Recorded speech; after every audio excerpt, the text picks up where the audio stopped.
Pisces, hi! Welcome to Mr. Queen PH at ito ang inyong energy update for May 16 to 31, 2024.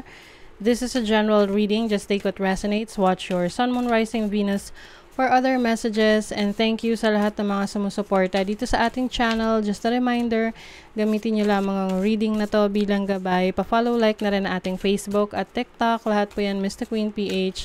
Like, share, subscribe, turn on post notifications para lagi kayong updated sa ating mga readings. And if you're interested in private readings, meron tayong 3rd anniversary promo, 25% discount sa tarot reading services hanggang May 31, 2024 sa extended na yan. So, yung link nasa description at sa pinned comment, paki-check nyo na lang. Okay, Pisces, let's see. May 16 to 31 energy update for you, for Pisces.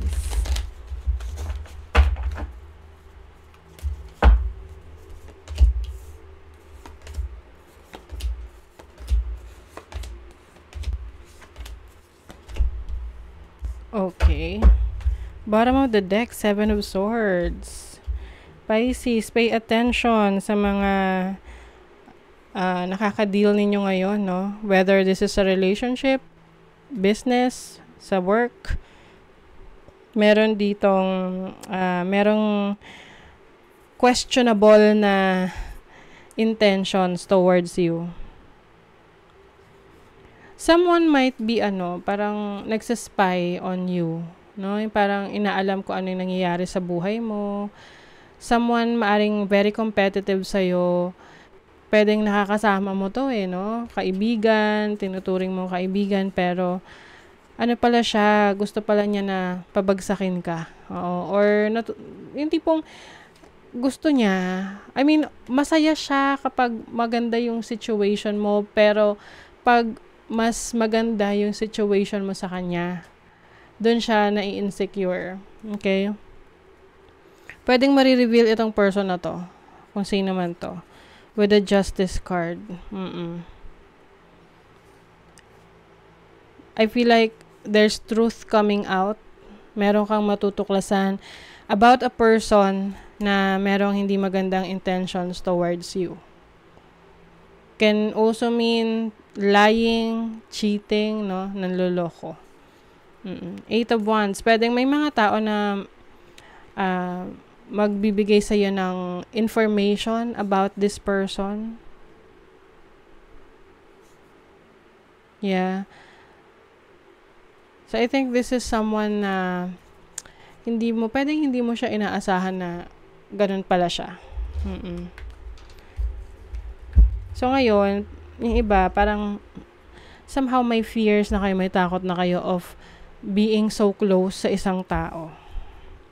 So, you have the Moon. Ayun na nga. The Moon is about secrets, mga bagay na nare-reveal sa'yo. Maaring marirealize nyo rin to sa mga darkest times of your life. Doon mo makikilala. So, example, diba, kung meron tayong mga challenges, doon mo makikilala kung sino talaga yung concern sa atin, sino talaga yung tutulong. So, yung iba sa inyo mas magiging sensitive, emotional during this time. What is the Moon? 7 of Vessels. Oo, hindi lahat ng mga tao na nakapaligid sa'yo magandang intentions. Meron dyan hindi totoo, no? Hindi siya genuine. So, use your instinct, your intuition, your gut feel, kung sino or ano yung dapat mong piliin or pagkatiwalaan or hayaan mong nakapaligid sa'yo. Your challenge is the 4 of Pentacles. Can mean related to your finances. Pwedeng magagalaw mo yung iyong savings What is the 4 of Pentacles? Ace of Pentacles. So, pwedeng meron kang bagong work, venture, trabaho, business, career na sinusubukan ngayon. And syempre sa lahat ng nagsisimula, kailangan maglabas ka muna ng pera dyan 'di ba? kahit na bagong trabaho pa to. So, syempre, kailangan may mga requirements, kailangan mong i-fulfill. So, talagang gagastos ka muna. Oo. And kung meron kang plano na magsimula ng business at iniisip mo yung ilalabas mo na pera at hindi ka pa ready, ibig sabihin, wag mo muna ituloy. Kasi, pag magne-negosyo, talagang kailangan handa ka na ponduhan yung needs ng business na yan eh. So, your opportunity, you have the 5 of Cups. I think marami ka na rin natutunan sa mga past mistakes mo. And now, you are focusing on kung ano yung pwede mo pang ayusin. You have the 6 of Staves. Yes, meron ka mga missed opportunities in the past. Pero, like what I always say, na yung mga missed opportunities, it means na hindi talaga para sa'yo. To begin with, no? Kaya mo na-miss yun kasi it is not meant for you to have or to experience. Dahil merong para sa'yo na kung saan doon ka mas magiging successful. Doon mas mapapabuti ang iyong buhay. 'Di ba? For example na lang, yung nawala ng work. So, yung iba, wala silang magagawa kasi talagang layoff, no? Tinanggal sila sa trabaho. Pero, yung pagtanggal na yon sa trabaho, yun lang yung, paraan para makapag-isip sila ng ibang pwedeng pagkakitaan. Tapos, yung iba ginagawa, nagne-negosyo. Tapos, doon sila mas nagiging successful. Pero, kung hindi sila natanggal sa trabaho, may isip ba nila na magnegosyo? Most likely, hindi, 'di ba? So, kung ano man yung mga changes, kumbaga, adapt. You have to adapt kasi success will find you. Okay? Your blessing is the 7 of Pentacles. Kung ano man yung mga ine-effortan mo, tinatrabaho mo, you're really working hard for it, makukuha mo rin naman yung resulta ng iyong ine-effortan. You have the 6 of Cups, 6 of Vessels. So, some of you may hinihintay. Hinihintay na person from your past. You will know if this person is worth it, no? So, yung iba sa inyo, this person is worth waiting for. Pwedeng may mga nagbago sa kanya doon sa panahon na hindi kayo magkasama. Pero, itong pagbabalik niya, I think this person is a brand new person. So, nagbago siya.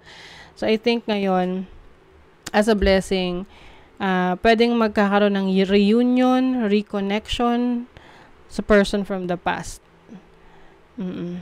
So, your money, career, finances, 3 of Pentacles, 2 of Swords. So, this is about growing your finances. Pwedeng yung iba sa inyo may bagong trabaho na susubukan. You are deciding which path to take. But I think makakapag-decide ka na anytime soon. You have the 5 of Staves. Yung iba sa inyo, pinipigilan kayo na gawin yan. Pero kung sa tingin ninyo, ito'y talaga yung tinitibok ng puso nyo and then yung instinct ninyo, then go for it. Because there is success. So, pagdating naman sa love life, you have the Emperor and the Strength.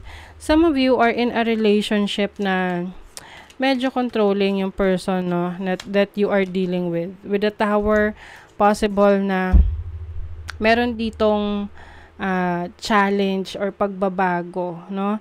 A challenge that will lead to change. Pwedeng yung iba, you will realize na itong tao na to ay masyadong controlling sa'yo. Now, you're going to get out of this situation. Jupiter, you are very much abundant. Maraming opportunities coming in. May 9th house pa. You are exploring other opportunities. And focus ka rin sa future mo. Moving forward, moving on. Yung iba sa inyo, nagtiis kayo sa isang relationship na hinahayaan nyo na makontrol kayo ng taong to. But now, I think, merong mga mangyayari para makawala kayo dyan. Something important such as a new job or a raise. O, ayun na, may bagong work. or pag-increase ng trabaho, pag-increase ng sweldo nyo. Oh, meron kayong secret admirer, Pisces. Maari ring yan yung marireveal sa inyo. Sino yung secret admirer? In need of help, assistance, and guidance. Yes, so kung mangangailangan kayo ng tulong, merong tulong na darating. Okay? So, that is your reading, Pisces. Thank you so much. Bye.